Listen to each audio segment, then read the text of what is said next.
Šiandien uždarąją akcinę bendrovę Jurbarko autobusų parkas pasiekė 2 nauji autobusai. Vienas Isuzu firmos pagamintas autobusas turi 29 sėdimas ir 9 stovimas vietas, o antruoju vienu metu galės važiuoti 33 sėdintys ir 6 stovintys keleiviai. Abi transporto priemonės yra aprūpintos bevėliu interneto ryšiu, kuriuo keleiviai galės naudotis nemokamai.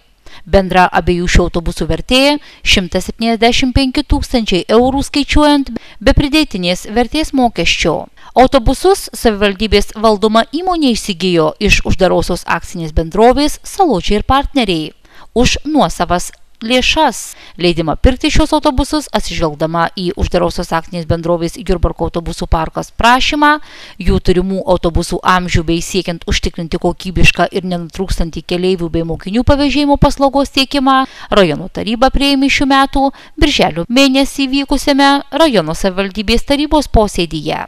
Tai 2 autobusai, kurių labai seniai reikėjo, kadangi vaikai važiuoja, vaikus veža į mokymus įstaigas, važiuoja ir barkiečiai su senais autobusais, teršinčiais aplinką, keliančiais grėsmę keleiviam. Ir dabar šie 2 nauji pirkiniai, tai manau, kad tikrai yra naujas žingsnis ir galės važiuoti keleiviai, taip pat Wi-Fi įranga yra laisva, galės naudotis, ko labai trūksta šiuolaikiniam žmonėm.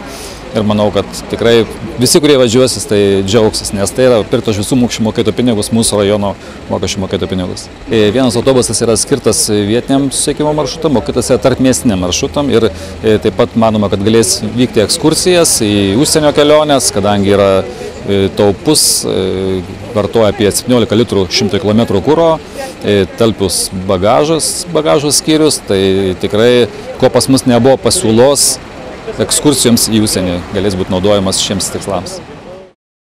Isuzu autobusais prekiaujančios įmonės atstovas pristatydamas autobusus džiaugėsi bendradarbiavimu su Jurbarko rajono savivaldybe bei neslėpė planų Jurbarke plėsti ir visos įmonės veiklą. Jie ekonomiški visų pirma, jų nedideli varikliai, bet jie talpus.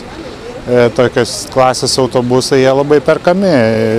Daug savivaldybių šiais metais jau yra. Berods 7 savivaldybės šiais metais, kurios įsigijo tokius autobusus, savo miesto žmonės važiuoja. Ar tai pirmieji autobusai, kuriuos įsigijo Jurbarkas? Jurbarkas pavyzdingas, iš tikrųjų, kas liečia dėl mūsų autobusų, jie yra išbandę juos, gerai pažįsta ir patenkinti jais dirba, nes taupo autobusų parkui pinigėlius ant kuro, o žmonėm yra naujas kvepiantis dažais daiktas.